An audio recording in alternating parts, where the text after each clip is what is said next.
حفاظت فرمائی ہے، کبھی ابابیلوں سے حفاظت فرمائی ہے، فرشتے مقرر کر دیے ہیں، اور میں اور آپ اپنے لیے یہ اعزاز سمجھتے ہیں کہ حرمین طیبین کی حفاظت کے لیے پاکستانی فوج جو ہے اس کو ذمہ داریاں اور چوکیداریاں طے کی گئی ہیں۔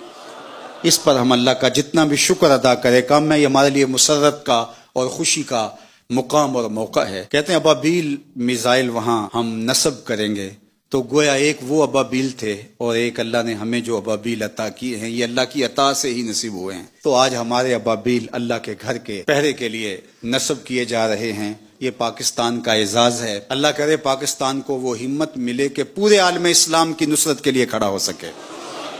اللہ جل شانہ پاکستان کی افواج کو وہ طاقت، ہمت، حوصلہ، توانائی، جرأت عطا کرے کہ یہ اپنے بھائیوں کی مدد اور نصرت جو غزہ کے اندر پھنسے ہیں ان کی کر سکیں، اور یہودیوں کی آنکھوں میں آنکھیں ڈال کر کے کہیں کہ تم ان کو نہیں چھیڑ سکتے، یہ محمد عربی کے غلام ہیں۔ جب پاکستان ایٹمی طاقت بنا تھا تو سب سے زیادہ خوشی فلسطین کے لوگوں نے کی تھی، اور آج وہ ایڑیاں اٹھا اٹھا کے پاکستان کی طرف دیکھ رہے ہیں۔ اللہ کرے ہمارے بیڑے جلد پہنچیں اور اس پہ ابابیل اور حطف اور ہمارے میزائل نصب ہوں، اور اسرائیل کو قرار واقعی سزا دیں، اور اسلام کا جھنڈا پوری دنیا کے اوپر بلند ہو۔ دنیا کے 44 ممالک جو گلوبل سمود فلوٹیلا کے نام سے کشتیوں کے اوپر غذائی اجناس اور کچھ دوائیاں لے کے غزہ کی طرف بڑھ رہے ہیں اس کا محاصرہ توڑنے کے لیے، ہم ان کی مکمل سپورٹ کر رہے ہیں، اور اللہ کی بارگاہ میں دعا کرتے ہیں کہ اللہ ان کو خیر کے ساتھ منزل پہ پہنچنا نصیب فرما۔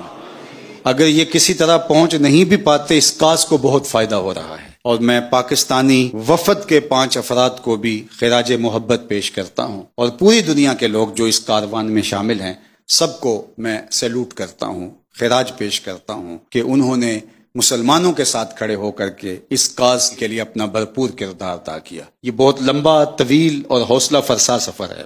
رات بہت تموج تھا بحرۂ روم میں اور آگے چلنا مشکل ہو گیا، تو یہ پھر جزیرہ سسلی کے کنارے پر لنگر انداز ہیں، حالات بہتر ہوں گے تو پھر آگے چلیں گے۔ 8-9 دنوں کا سفر ابھی باقی ہے اور یہ مسلسل آگے بڑھ رہے ہیں۔ تو میں کل وہ سسلی کے حوالے سے ان کا سنا تو مجھے اقبال یاد آ گیا۔ اقبال بھی یہ جزیرہ سسلی کے قریب سے یورپ سے واپسی پر گزرا تھا، تو اقبال نے اس کو دیکھ کر کے خوب آنسو بہائے تھے اور کہا تھا کہ آنکھوں آج کھل کے رو لو، وہ نظر آتا ہے تہذیب حجازی کا مزار۔ یہ تہذیب حجازی کا مزار اقبال نے قرار دیا، اور یہاں کے جو مسلمان تھے، یہاں جو اسلام کا ایک بانکپن رہا، کس شان و شوکت کے ساتھ رہا۔ میں اور آپ اللہ کی بارگاہ میں دعا گو ہیں کہ اللہ اسلام کو پھر وہی قوت رفتہ اور عظمت پارینہ عطا فرمائے۔